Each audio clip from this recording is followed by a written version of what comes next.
내부 분열이 국가대표팀 내에서 점점 심화됨에 따라 한국은 21일 태국과의 월드컵 2차 예선에서 경기를 치러야 했습니다. 손흥민은 이번 경기에서 다시 한번 그가 왜 세계적인 수준의 공격수인지를 증명했습니다.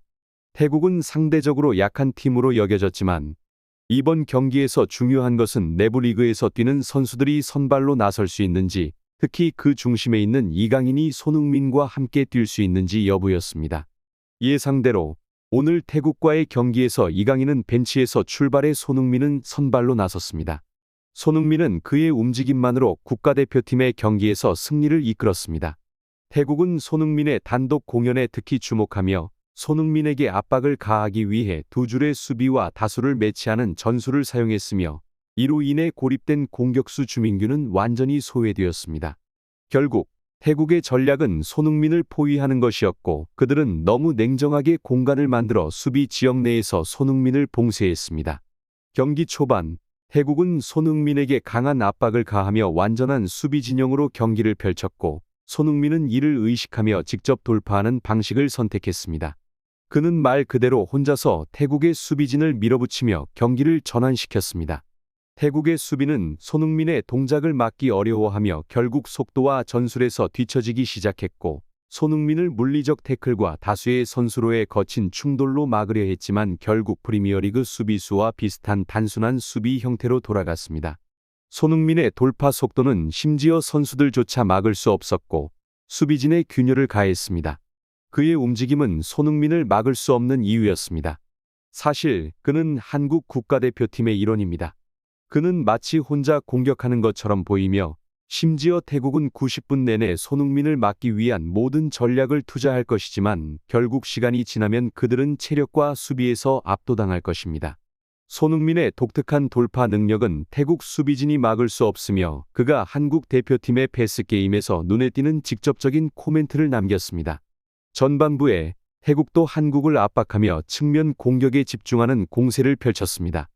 한국은 부지런히 측면 공격을 시도하며 태국은 약간 당황한 모습을 보이기도 했으나 김민재가 이끄는 견고한 수비 덕분에 여러 위기를 넘겼습니다. 사실 태국은 중앙을 비우고 즉시 4명의 공격수를 전진시켜 프리킥과 코너킥에서 기회를 만들어내며 경기를 더욱 치열하게 만들었습니다. 단 5분 만에 태국은 이 시간 동안 3회 이상의 코너킥 기회를 만들어냈고 한국은 코너킥에서 역공을 시도하며 질서를 유지했습니다. 김민재의 견고한 수비 덕분에 한국은 전반의 승리를 가져갈 수 있었습니다. 15분부터 그들은 볼 컨트롤을 완전히 뒤집으며 태국의 수비를 지속적으로 공격하고 태국보다 더 많은 코너킥 기회를 만들어냈으며 이재성의 발리슛 기회조차 만들어냈습니다. 특히 손흥민이 2명 이상의 선수에게 마크당하는 상황에서 한국의 공격은 손흥민 반대편에서 상대적으로 쉽게 공격할 수 있었고 전반 18분부터 그들은 적극적으로 전진하며 태국을 전반적으로 압박했습니다. 전반 19분 주민규는 황인범의 강력한 슈팅 기회를 얻었지만 아쉽게도 그것은 정확히 맞지 않아 골로 이어지지 않았습니다. 심지어 손흥민도 이미 경기에 완전히 몰입해 있었고 전반 30분에 위협적인 프리킥을 시도하며 좋은 체력을 보였습니다. 이 프리킥 기회는 두 번째 슈팅 기회로 이어졌고 한국은 결국 손흥민 단 한 명 덕분에 다시 살아날 수 있었습니다. 태국의 수비는 완전히 조직적이지 못했고 아마도 그들이 여전히 손흥민에게 주목하고 있기 때문에 볼 점유율이 20%로 감소했으며 한국은 이 기회를 이용해 지속적으로 세부적인 공격을 펼쳤습니다. 전반 36분 주민규의 예상치 못한 역방향 패스가 손흥민에게 위협적인 슈팅 기회를 만들어냈지만 아쉽게도 정확한 타격을 주지 못해 골로 연결되지는 않았습니다. 그러나 주민규와 손흥민 사이의 호흡은 한국이 이전과는 완전히 다른 공격 패턴을 보여줌으로써 새로운 공격 패턴을 선보였습니다. 실제로 해외 해설자들은 손흥민과 주민규가 연결한 21번의 패스와 손흥민의 공간 인식 능력을 높이 평가했습니다. 이들은 손흥민의 공격 기회 창출 능력이 뛰어나다며 비록 갑작스러운 상황에 의한 자세가 다소 어려웠음에도 손흥민이 만들어낸 공격 기회의 중요성을 자세히 설명했습니다.